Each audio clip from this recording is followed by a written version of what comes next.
वो कहते हैं ना कि सच सुनने में कड़वा होता है, पर जब वही सच बड़े पर्दे पर उतरता है तो कुछ लोगों को बहुत तेज मिर्ची लगती है।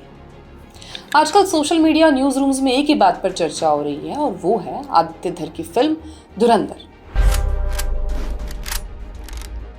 कोई इसे मास्टरपीस कह रहा है तो कई बुद्धिजीवी लोग इस पर प्रोपेगेंडा का लेबल चिपका रहे हैं और इसे डिफेम करने से बाज नहीं आ रहे। मेरा समय खराब हुआ है, मैं रात के 3 बजे पिक्चर देख के लौट रहा हूँ, तो तुम्हारा भी होना चाहिए। पिक्चर जरूर देखने जाओ दोस्तों। Dhurandhar is an exhausting, relentless and frenzied espionage thriller propelled by charismatic murderous men, too much testosterone, shrill nationalism and inflammatory anti-Pakistan narrative. Film में कंधार हाईजैक, उरी अटैक, नोटबंदी से लेकर गैंगस्टर अतीक अहमद की हत्या तक को दिखाया गया। अब कहने को तो यह फिल्म सेमी फिक्शन है, लेकिन इस फिल्म में जो कुछ भी दिखाया गया है वो सब कुछ रियल लाइफ बेस्ड है। और यही वो बात है जो क्रिटिक्स को, सो कॉल्ड लिबरल लोगों को सबसे ज्यादा खटक रही है। एक लाइन आजकल बड़ी वायरल हो रही है कि बनाया तो इस फिल्म को हिस्ट्री एक्सपोज करने के लिए था, लेकिन इस फिल्म ने भारत में छिपे पाकिस्तान परस्तों को ही एक्सपोज कर दिया। आज इस वीडियो में आप देखेंगे कि आखिर कैसे बॉलीवुड पिछले 70 सालों से एक नैरेटिव चला रहा है और बहुत सॉफ्ट तरीके से ब्रेन वॉश कर रहा है।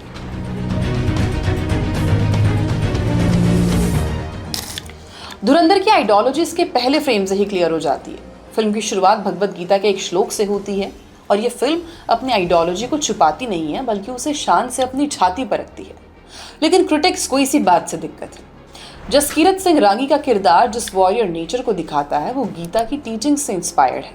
जब फिल्म में रणवीर सिंह की एंट्री होती है तो पीछे चक्र का सिंबलाइजेशन है और वो जिस तरह से पूरी फिल्म में पोर्ट्रे किए गए हैं वो पूरी तरह से एक वॉरियर का कैरेक्टर है। इसीलिए आज क्रिटिक धुरंधर को प्रोपेगेंडा बताने में कोई कसर नहीं छोड़ रहे।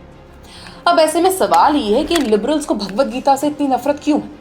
असल में इन्हें हिंदू टेक्स्ट तभी पसंद आते हैं जब उनका इस्तेमाल हिंदुओं को नीचा दिखाने या फिर गाली देने के लिए किया जाए। लेकिन जब वही श्लोक राष्ट्रवाद और वीरता की प्रेरणा बनते हैं तो इन्हें प्रोपेगेंडा लगने लगता है। क्यों? क्योंकि अगर सेक्युलर हिंदू कॉन्फिडेंट हो गया, अपनी जड़ों को पहचान गया, तो इन तथाकथित बुद्धिजीवियों की दुकानें बंद हो जाएंगी। फिल्म रिलीज होते ही कुछ सो कॉल्ड सर्टिफाइड बुद्धिजीवी एक्टिव हो गए। ध्रुव राठी ने तो इसे सीधे सीधे प्रोपेगेंडा घोषित कर दिया है, जो कि उनसे एक्सपेक्टेड ही था। अरफा खानम जैसी इंटरनेशनल पत्रकार कहती हैं कि वो 4 घंटे तक अफीम खाकर आई हैं। वो इस फिल्म को हिंसा और नफरत की अफीम बताती है। हजरात हजरात हजरात, मैं अभी 4 घंटे तक अफीम खा के आई हूँ। जी हाँ, हिंसा की अफीम, नफरत की अफीम, वही अफीम जो करोड़ों लोगों को, करोड़ों भारतीयों को देने की कोशिश की जा रही है। यहाँ तक कि विकिपीडिया पर भी इसे एक्शन थ्रिलर प्रोपेगेंडा फिल्म लिख दिया गया है। अब चलिए एक पल के लिए मान भी लेते हैं कि धुरंधर प्रोपेगेंडा है, लेकिन मेरा सवाल उन लोगों से है जो आज चिल्ला रहे हैं, आप तब कहाँ थे जब पूरे बॉलीवुड को डी कंपनी यानी कि दाऊद इब्राहिम से फंडिंग मिलती थी, जब फिल्में दाऊद के इशारों पर बनती थी और दाऊद को पाकिस्तान से फंडिंग मिलती थी। फिल्म में साफ दिखाया गया है कि दाऊद के तार सीधे पाकिस्तान से जुड़े थे। उस समय किसी डायरेक्टर में हिम्मत थी कि वो दाऊद या पाकिस्तान के टेरर ग्रुप्स को एक्सपोज कर सके? नहीं, क्योंकि उन्हें पता था कि अगर सच बोला तो उनका क्या हश्र होगा। तब का वो साइलेंस क्या प्रोपेगेंडा नहीं था? अब बात करते हैं बॉलीवुड के सेलेक्टिव एजेंडे की। आज ये जो लोग भगवत गीता के श्लोकों पर सवाल उठा रहे हैं, उनसे कुछ पुराने सवाल पूछे जाने चाहिए। फिल्म कूली के क्लाइमैक्स में जब अमिताभ बच्चन पर गोलियां चलती हैं और वो खुदा का जिक्र करते हुए कफन ओढ़ते हैं, तब किसी को प्रोपेगेंडा क्यों नहीं दिखा? जब सुल्तान अहमद की फिल्म गंगा की सौगंध में ब्राह्मणों की परंपरा का मजाक उड़ाते हुए अमिताभ बच्चन चोटी काट लेते हैं, तब सेक्युलरिज्म कहाँ था? कुछ होता है जैसे रोमांटिक फिल्म में एक हिंदू परिवार की छोटी बच्ची अंजलि को नमाज पढ़ते दिखाया जाता है, क्या वो एक नैरेटिव सेट करना नहीं था? और बात यहीं खत्म नहीं होती। बजरंगी भाईजान में दिखाया गया कि हनुमान जी के सामने मन्नत मांगने से कुछ नहीं हुआ, लेकिन दरगाह जाते ही मुराद पूरी हो गई। पीके में आमिर खान एलियन बनकर आते हैं, लेकिन उनके सारे तीखे सवाल, उनका गुस्सा सिर्फ हिंदू देवी देवताओं और रीति रिवाजों पर ही क्यों सीमित है? जब ये सब हो रहा था तब किसी लिबरल को मिर्ची क्यों नहीं लगी? या तब किसी ने आवाज क्यों नहीं उठाई? या तब किसी को प्रोपेगेंडा क्यों नहीं लगा? अब बात करते हैं 2008 की। 2008 के दौर को याद कीजिए। जयपुर में 9 धमाके हुए, बैंगलोर में ब्लास्ट, अहमदाबाद में 50 मौतें, दिल्ली और असम में ब्लास्ट, और फिर आता है 26/11 का मुंबई हमला। वो भयावह त्रासदी जिसने पूरे देश को झकझोर दिया। इन सब हमलों के पीछे नाम क्या थे?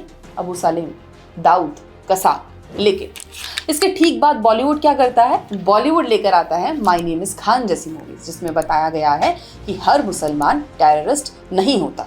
बॉलीवुड लेकर आता है न्यूयॉर्क जैसी फिल्में। बॉलीवुड लेकर आता है कुर्बान जैसी फिल्में। ये फिल्में आतंकी और मुस्लिमों को व्हाइट वॉश करने का जरिया बनी और ये नैरेटिव सेट किया गया कि हर मुस्लिम टेररिस्ट नहीं होता। लेकिन तब किसी को प्रोपेगेंडा नहीं लगा। शाहरुख खान का dialogue my name is Khan and I am not a terrorist सुनकर हर कोई इमोशनल हो गया। लेकिन क्या किसी ने उन 140 निर्दोष लोगों के परिवारों के बारे में सोचा जो कसाब की गोलियों से मुंबई में मारे गए थे? चक दे इंडिया मूवी आप सबने देखी होगी। उसमें भी एक फेक विक्टिमहुड क्रिएट किया गया। वास्तविकता में वो कोच हिंदू थे, लेकिन फिल्म में उन्हें मुस्लिम कोच दिखाकर नैरेटिव बदल दिया गया। बट तब वो प्रोपेगेंडा नहीं था।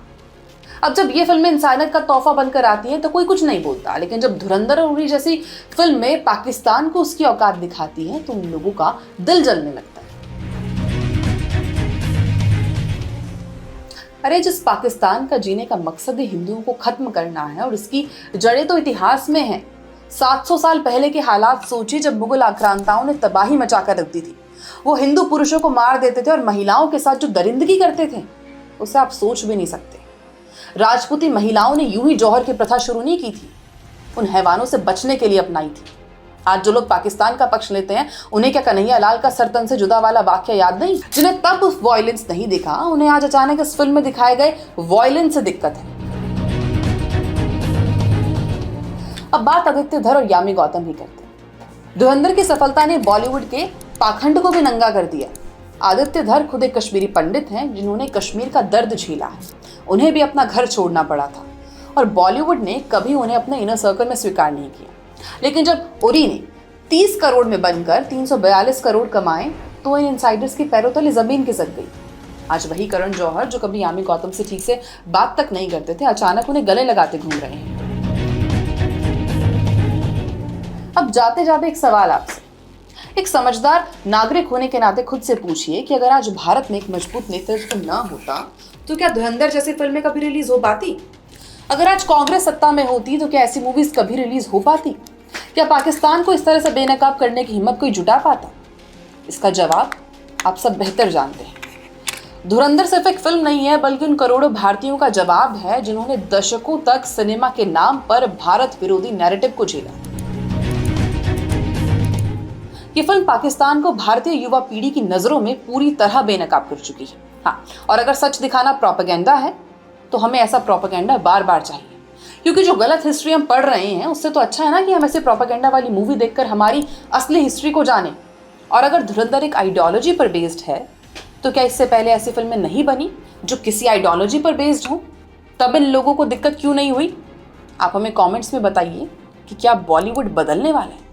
क्या वो समय है जब भारत वापस अपनी रूट्स की ओर बढ़ रहा है और हम वास्तव में जो हमारी रियल हिस्ट्री है उसे जान रहे हैं?